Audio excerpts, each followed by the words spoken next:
Welcome to segment 2 of the exact nature of avoidance. Even though we're talking about spiritual seeking and finding, we're really talking about avoidance. And I think as you listen, you'll see that even if you weren't seeking enlightenment, there were certain things that you were doing or certain assumptions that you had that you weren't able to investigate. Like, for example, as we said in the first segment, that seeking comes from a need for safety, but we don't know it, a need for safety from buried emotions that we can't feel. So this is my favorite topic though, because I'm a spiritual teacher. So I realized the true self in 2007. I put quotes around it because the realization that I had, just like Toshi will share, was real. I felt that I am the street, I am the sky, I am the sink and the toilet. I just wanted to be the toilet, or I was the toilet as much as I was the sink and the street, because it was non-dual. But because of the trauma that happened for me and the buried emotions, I was not aware at any point during my seeking of any buried anger or really any much anger. A lot of people on a spiritual path will look at and they'll say, I just don't have that much anger. And they don't realize that's the evidence of the repression right there. But when I had that non-dual realization, it was a landing in the sense I didn't know any better because I didn't know how to access buried emotions. I mean, had I had our tools, I suppose I could have, or in some way figured it out that the anger that never came up or rarely came up was going to create problems. So without going through a long story, after 2.5 years of like a honeymoon period where it's like the pleasure pain thing, again, non-dual experience, joy, love, it's all, I'm done. It's so wonderful. There's nobody there though. It was all felt true until about 2.5 years. And then cancer diagnosis, sex addiction, followed by nerve pain, spinal stenosis, suicidal ideation. The nerve pain was so bad. So something was severely missed.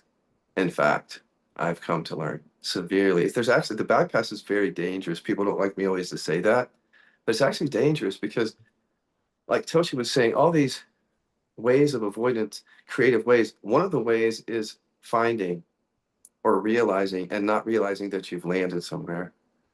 And then how would you know if the thing that's driving the landing is totally buried still? Well, you would know through suffering. So I want to talk to you. I want to bring up the map again because how I got into second dimension was after the realization and I got cancer, I knew that there was something there. I didn't really have the focus to see, oh, it's repression, but I was using somatic inquiry to kind of see what was going on. And therefore, my version of second dimension inquiry happened, which was called living inquiries. And it was like an investigation of the separate self identity in awareness, but at a somatic level.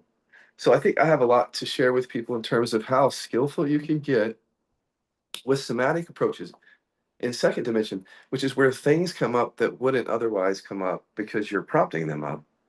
A easy example would be feeling a stomach sensation and saying, if this sensation had a voice right now, what would it say? And then sitting and just listening, watching, that's prompting something up. If you would have just sat in first dimension, so to speak, it just means you're not prompting anything up. You wouldn't have heard as much. So prompting something up can also give us the experience that we're really getting somewhere. And we are in a sense because we're seeing more, but we're still not seeing the roots of it. And I couldn't either because what kept coming up and what often comes up in second dimension processes is stuff still that's safer than what's buried, which we have listed out here. And I saw even after the awakening experience, it was like non-dual and then I'm unlovable every now and then in close relationships.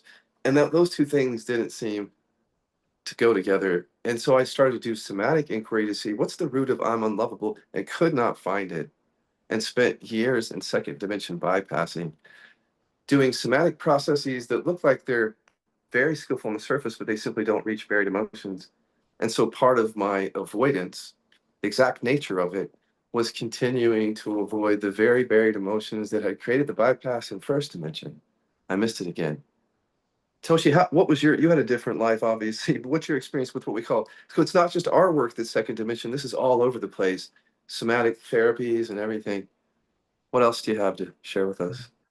Yeah, yeah, I just want to add a little bit more to the definition of second dimension as well before I go into that where so to me, what you when you said, second dimensions, we get into unconscious stuff except for the stuff that we don't want to see. So safer stuff, right? So to me, that's stories and identities, basically, because stories and identity are so much safer than feeling and expressing emotions.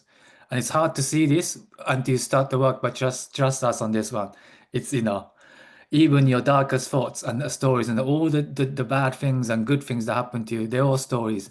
And there's something that's this power of us that's holding on to that. Because it's safer to keep believing the stories of what happened to us than to calm down and to be here now, present moment, to feel the emotions that's here. So we go future, past, it's where all the times are in the stories, and the past and all that stuff. And there's identity there because what happens to us creates these identities, basically. And it's so juicy, it's so magical, it's so I don't know. It's it's attractive, because again, it's a great way to avoid what we don't want to feel. Even though some of the things like people who's listening to us maybe like that, I'm unlovable and I'm a failure and I'm not good, and that doesn't feel good at all, does you? Hmm. But trust me, you'll be surprised how scared we are to really feel here and now. And yes, as an adult, Toshi would say, no, I don't want to be a number one. I want to be loved and all those stuff. But unconsciously, this is still the programs that's been creating since I was as a child all the way through. So yeah, I just wanted to say about that, how we can get stuck in just working on stories. And I did that for many, many years. When I first joined KI, we only worked on stories and identity a little bit. And and we can be stuck there for a very long time too.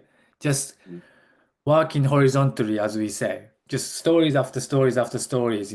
We never go vertical into the third dimension, which we will get to soon, but to the emotions and the fear of emotions, all the stuff that we do to keep the right emotion. So yeah, just never ending stories after identity. And it feels like the energy is moving. I was like, wow, and all these memories that you have forgotten about might come up. I was like, wow, and then you kind of yeah, you're just reinforcing the identity without really seeing. And I must say it did help me, but again, same as first dimension, you can't stop here. It's then you'll be a bypass and you'll suffer even more. It will reinforce it if you keep working on it. So it's your way in. You have to pass here and you have to know the skills, but you must go deeper than this, is what I like to say to that. Yeah. Yeah. Yeah. Also, since we're talking about finding the identity thing, it gets sneaky after you've had a shift or a realization because it's not like the stories before, or it could be, everybody's different. But for me, it wasn't like I was going around saying, well, I'm awake now, so whatever. I wasn't doing that. It was, it's hard to express, but it's very, very subtle programming that's even deeper than that. It's not a story, he's saying. And it's like needs. It's Mm, more like I say needs. It's like if you have repression, you still go around with needs for safety and love and approval, energetically, emotionally, wherever you go. So if you have a realization, then you still need safety. And so then there's going to be suffering, but it could be even more nuanced. It could be like you've had a realization and then you have this diagnosis, like me, because it's not going to be like, oh, I'm not good enough. I would see like I'm unlovable just from time to time. If my partner would mm, say something, he would have to say something particularly, and then I would feel hurt and sad or hurt, and then never angry. So then again, I would pick up a second dimension tool. This is why I brought this up because I knew that I was missing something. But when I get triggered, I would feel, because there's my non-duality out the window, as a friend of mine said. When you're triggered, my non-duality is out the window. And what they're saying is that, well, what we would say is the trigger was protecting me. That feeling of I'm unlovable and the identities that come up even in triggers protecting me from the buried anger. But when I would process it with a second dimension inquiry, I could never get to the buried anger. So that furthered the bypass. which played into the awake identity. Because if you get the triggers to go away, you can really convince yourself at a really deep level that you're there because you don't see that much visible suffering. And I really got to that place where it's like there just wasn't a lot except for the chronic pain. And then I just had to get into a relationship where somebody could trigger me eventually, and then I could go to the buried anger. But I'm just saying, my whole life was built up with an identity around.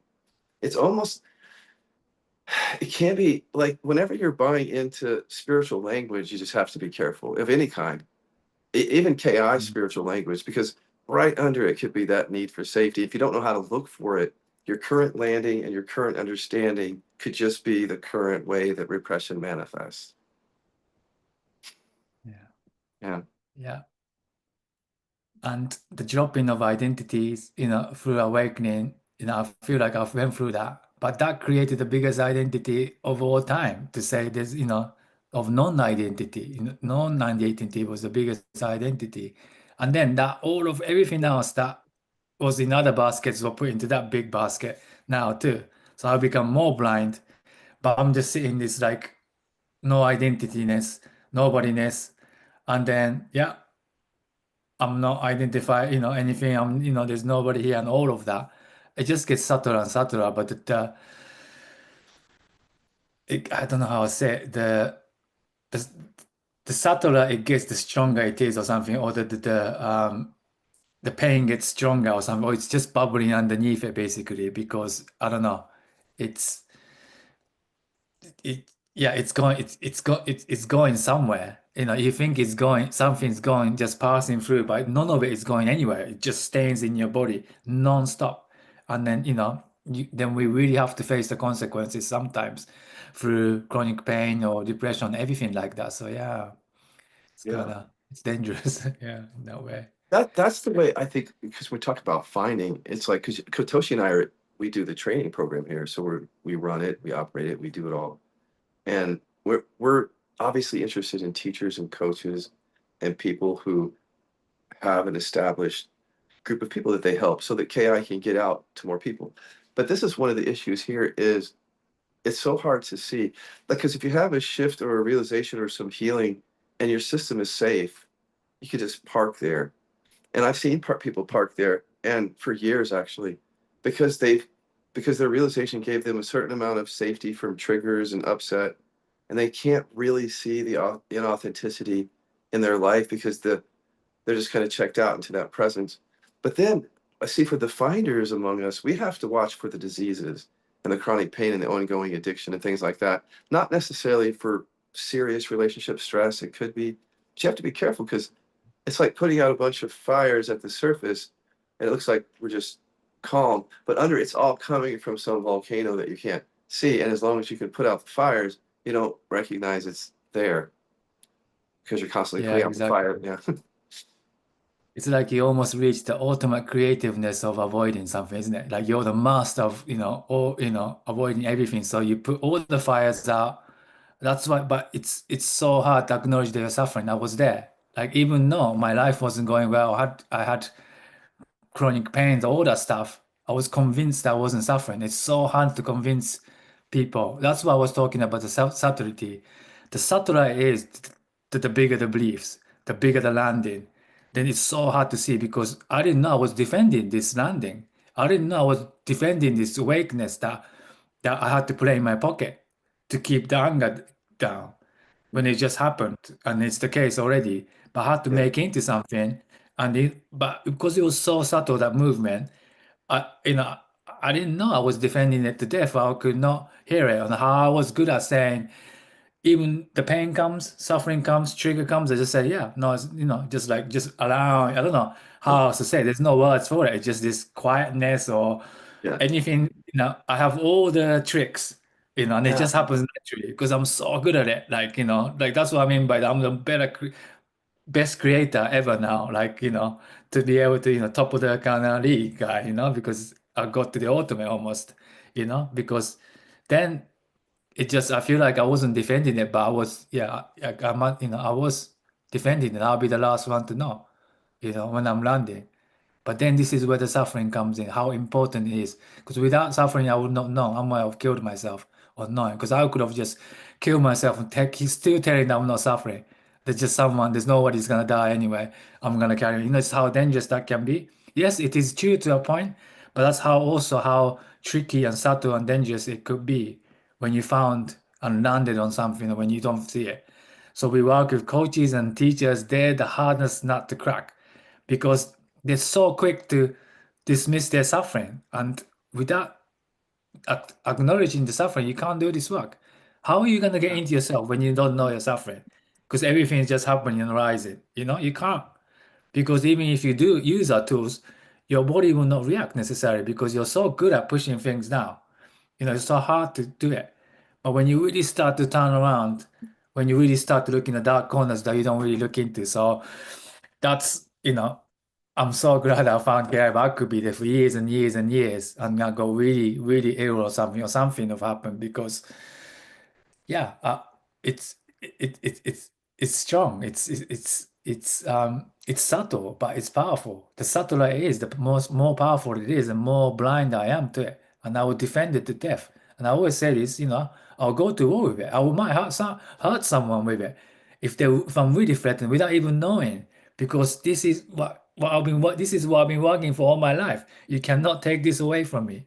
Almost, I didn't know at this at the time, but it's just, you know, it's yeah, it's and so many, I hate to say, teachers and you know people are on this, you know. So and they also, I think, I didn't know how much responsibility you had to also take for myself and others too when you start to, you know, I never start to teaching, but like for you, Scott, you know, and you talk about this, you know, because you affect others too, because we all want to hear what you're talking about, you know. That's why it resonates, you know. If you find if the finder who's landing start teaching, we all follow you. If you repress anger, it's like, yeah, tell me more how to repress anger, Scott, without even knowing. You tell me exactly what I should do to keep my anger down. It's like, oh, and then I'll get my pleasure, I'll get my students, and I'll keep coming back for more. It's like, yes, more and more. But at the same time, we're just getting more ill and just trauma bonding at the same time. So yeah. No, it's so true because as a healer, as a teacher, I've taken that on and seen that I've done that. And there's a lot, like even today, there's a lot on social media where people are just offering, let me help you regulate the effects of the buried emotions that you don't know that you have and that I don't know that you have, is what they're doing. Mm. So it's a crossing of boundaries, and I realize it now, is that if you step in the role of a teacher, you better have your shit straight and look at your shadows because you're going to give it to everyone. You're going to, if they trust you, it just gets, it's like you give it to them unless they have the earnestness to look and not fall for it. But I guess what I want to say is since like, okay, because when you were talking, there's so many things. One thing I want to bring up is when you're a finder and then you start helping, there are two things that happen. There's so many anger repressors that are helpers and teachers, and that's what I wanted to say. Because Toshi and I are anger repressors. There's so many, you all, if you're out there peaceful, compassionate, empathetic, and you like to help, look into anger repression. Jesus, look into it. Because this is what drives a lot of codependency. And also look to see if you're suffering. And even if you don't think that you are, look at what Toshi said. Because what anger repression does is it dismisses suffering in different ways. And even an awareness based practice or mindfulness can be a way of dismissing things that has roots deep in the body. Like we're creating suffering from unconscious repression of anger. And then if we're witnessing, we're dismissing the effects that we've created so we don't ever have to really know that we have the buried anger.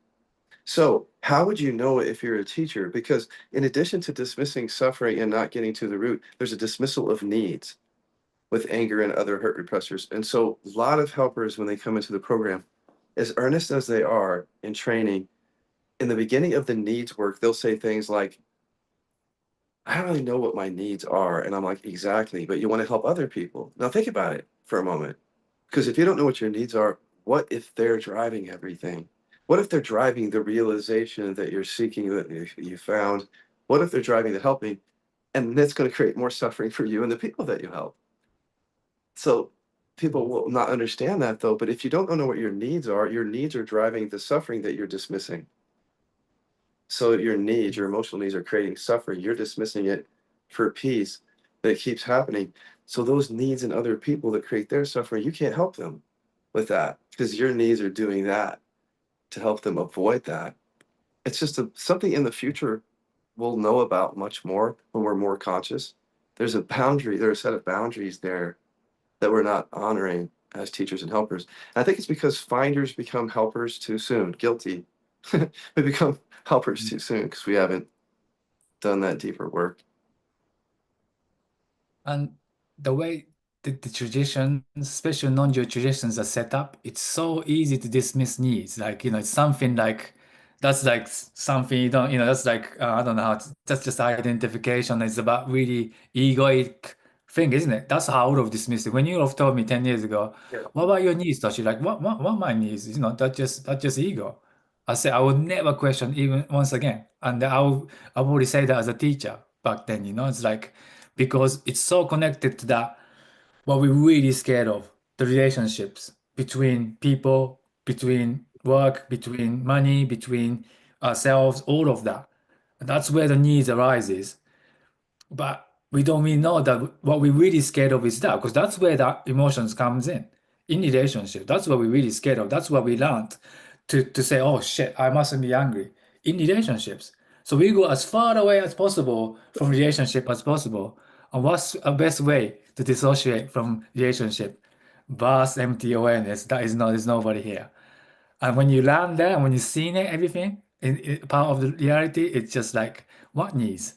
There, there is no needs. That's so it's so easy to dismiss it. And I hope people who seeking can hear this or finding can hear this. Because those thoughts will come to you. When we start talking about needs, like there's some too much matter, too much not spiritual enough, not it's too mundane, too human, too egoistic to even be talking about that. Or like I was really allergic to that as a non-dual person. It's like needs, like I don't need anything. If you need something, that means you believe in the self and the separate self and all that stuff, blah blah blah blah blah.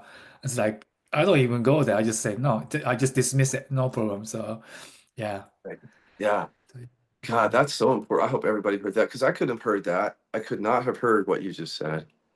I don't think mm, when the realization first happened because I was in that dismissal, vast realization, and people would say, "Oh, that's great," but I had three diseases before you think that's so great. That was a complete dismissal of basic needs that were already there. Anybody that would have suggested it to me, had I dismissed it, I would have been dismissing something that was already driving me.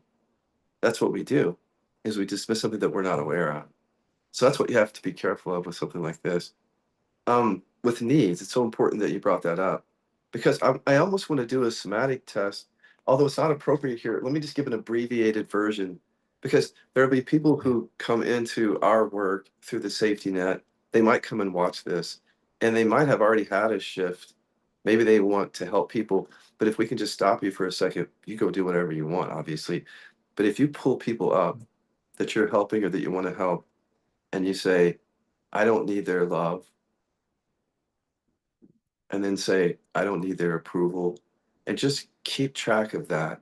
Don't ever stop doing that because that's what's driving you. You'll see, and safety. But if you stay unconscious to that and you stop doing that, you'll just keep doing what you're doing, and there will be more suffering because life is going to do that. You can't be an exception to the unconsciousness. You can't just go help people and expect that that's going to end your suffering.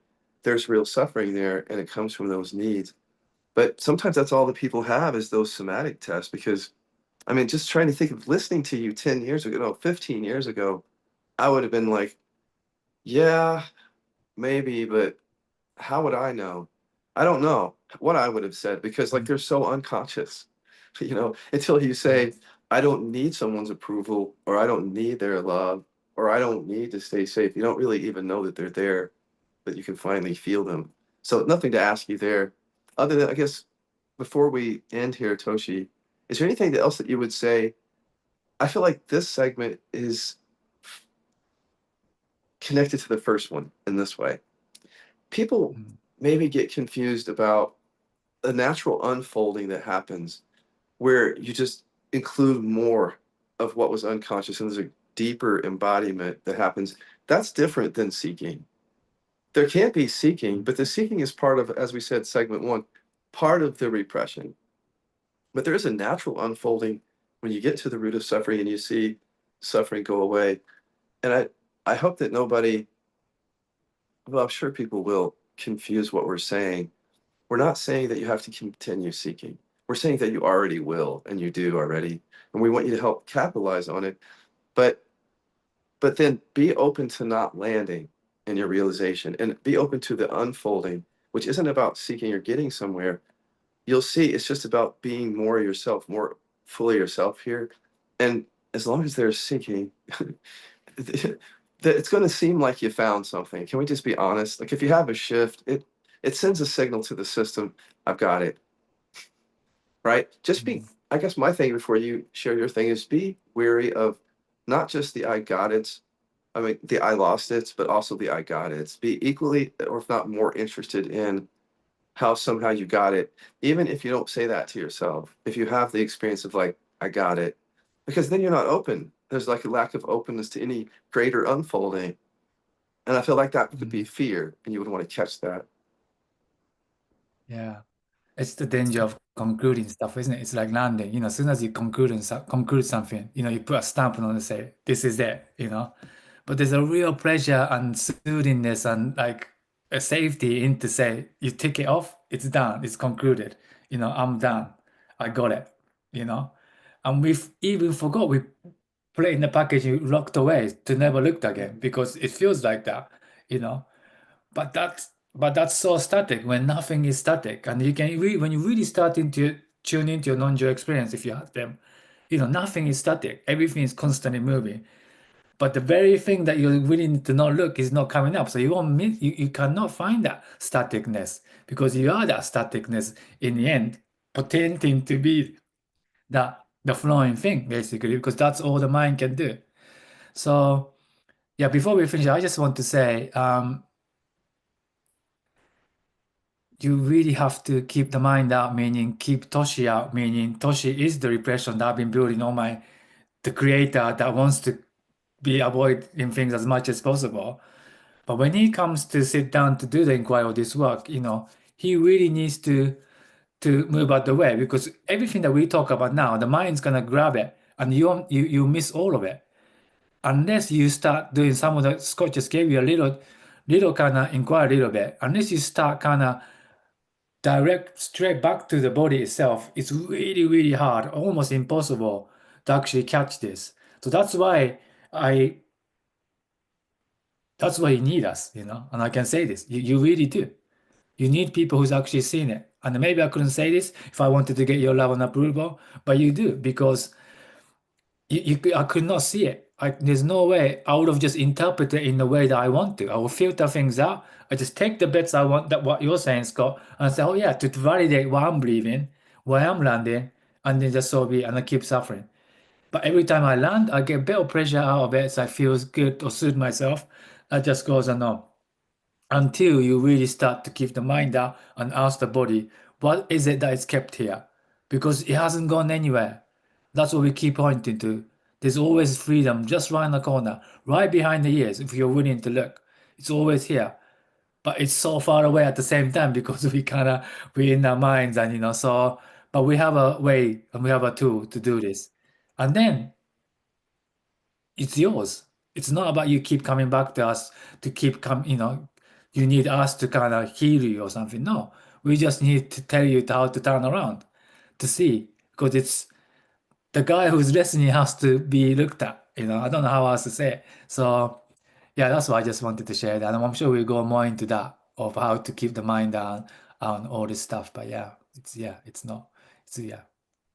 Yeah, I mean, keep the mind out because it's an embodiment approach, right? Because we're getting to the root of the mind. That's the Yeah, whole point, right? exactly. And Yeah.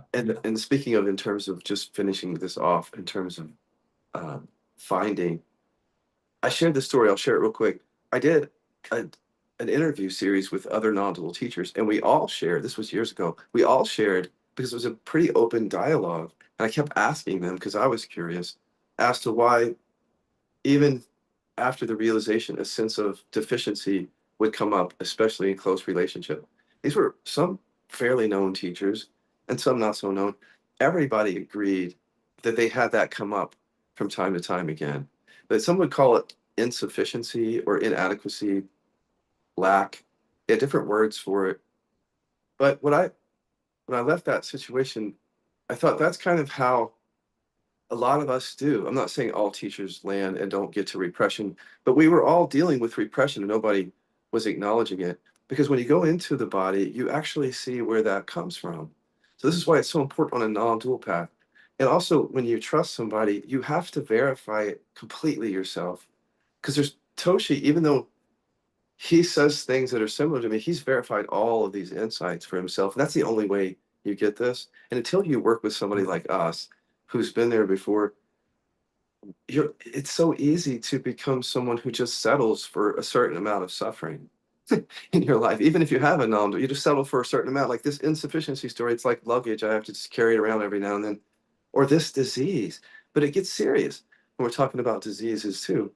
And so, yeah, not to send a big fear warning, but that's something to think about is that before we go is onto a different topic here, is that some of the worst damage that I've seen is for people who, like me, who had a shift or a realization and just sat in it for a while, even if it's only a year or so, because they didn't want to seek anymore. They were afraid of that and they didn't understand the unfolding. And then the repression was there and then created a disease for many people later, just like me. So it's not just me.